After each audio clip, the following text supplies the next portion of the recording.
70 साल की एक बूढ़ी औरत जिसका पति अभी अभी उसे छोड़कर किसी और दुनिया में चला गया था, जिसका अपने पति के अलावा इस दुनिया में कहने के लिए कोई और नहीं था, बाल बच्चे भी नहीं। पिछले कई दिनों से उसे घर खाली करने के लिए नोटिस पर नोटिस आए जा रहे थे। उसने अपने जानने वाले और रिश्तेदारों से कई बार मदद के लिए गुहार लगाई, लेकिन सिर्फ नाम के लिए ही उसकी शिकायत पर ध्यान नहीं देते। उसकी सहायता के लिए कोई भी आगे नहीं आया। कई लोग तो उसे देखकर ही अपना रास्ता मोड़ लिया करते थे। बेचारी करे भी तो क्या करे। आखिरकार वह दिन भी जल्दी आ पहुंचा जब उसके फ्लैट के मालिक ने उसको फ्लैट खाली कराने के लिए उसके पास कुछ सिक्योरिटी वाले भेज दिए।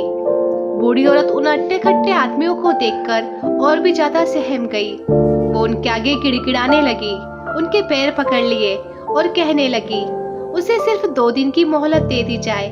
वो कुछ भी करके अपने लिए रहने के लिए कोई और जगह की तलाश कर लेगी। मगर भाड़े के वो आदमी उसकी एक भी बात सुनने को तैयार नहीं थे। जब सिक्योरिटी वाले उस बूढ़ी औरत को धक्का मार के निकालने ही वाले होते हैं, तभी पीछे से एक आवाज आती है, खबरदार, जो इस अम्मा को किसी ने हाथ भी लगाया तो इन्हीं के घर से कोई नहीं निकाल सकता। सिक्योरिटी वाले हैरानी से उस आदमी को देखते हैं और पूछते हैं कि तुम्हारा मतलब क्या है। तब वे आदमी उस फ्लैट के पेपर दिखाता है जिन पर उसी बूढ़ी औरत का नाम होता है। वे उन्हें तुरंत वहां से निकल जाने के लिए कहता है।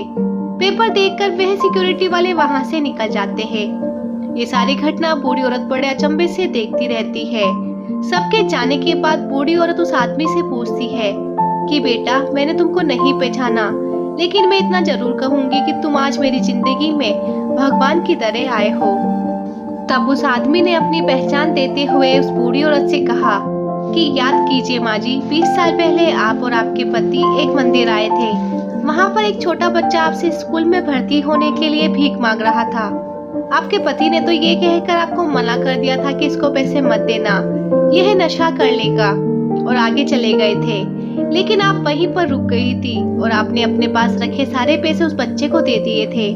आपने आशीर्वाद और एक ताबीज देते हुए उससे कहा था कि भीख मांगने से अच्छा है छोटा मोटा काम करो और अपनी पढ़ाई पूरी करो, तुम्हें भगवान जरूर कामयाबी देगा। माँ जी, मैं वही भिखारी बच्चा हूँ जो आपके बताए रास्ते पर चलकर आज इतना बड़ा हो गया हूँ। एक एस्टेट एजेंट बन गया है और इस काम में बहुत शोहरत और दौलत कमाई है। इस काम में मुझे इस बात की भी खबर रहती है कि किस दिन कौन सी प्रॉपर्टी खाली करवाई जाने वाली है। जब मैंने आपका नाम इस लिस्ट में देखा तो मुझसे रहा नहीं गया। जो मदद आपने मेरी बरसों पहले की थी वह मैं आपको लौटाने आया हूँ, इसलिए मैंने तुरंत आपका घर खरीद कर आपके नाम कर दिया है। आपने जो ताबीज मुझे उस दिन समय दिया था, जिसने मेरी आज तक रक्षा की है, वह मैं आपको लौटाना चाहता हूँ। मैं चाहता हूँ कि ये ताबीज अब आपकी रक्षा करे। हाँ, मेरी एक और विनती है, बुढ़ापे के समय में अगर मैं आपकी लाठी बन पाऊँ तो मैं अपने आप को खुशकिस्मत समझूंगा। यानी कि अगर आप मेरे साथ रहेगी तो मुझे और अच्छा लगेगा। बूढ़ी औरत ये सब बातें सुनकर बहुत खुश हो जाती है और उसकी आंखों से खुशी के आंसू बहने लगते हैं। दोस्तों, कर्म एक चक्र की तरह होते हैं जो कभी न कभी लौट के आपके पास जरूर आते हैं। इसलिए जीवन में जब भी मौका मिले अच्छे कर्म करते रहिए। तो दोस्तों, ये थी हमारी आज की कहानी। अगर आप लोगों को ये वीडियो पसंद आई है तो आप इसे लाइक कर सकते हैं, शेयर कर सकते हैं, और ऐसी वीडियोस रोज देखने के लिए आप हमारे चैनल लाइफ लेसन स्टोरीज को सब्सक्राइब कर सकते हैं। Thanks for watching.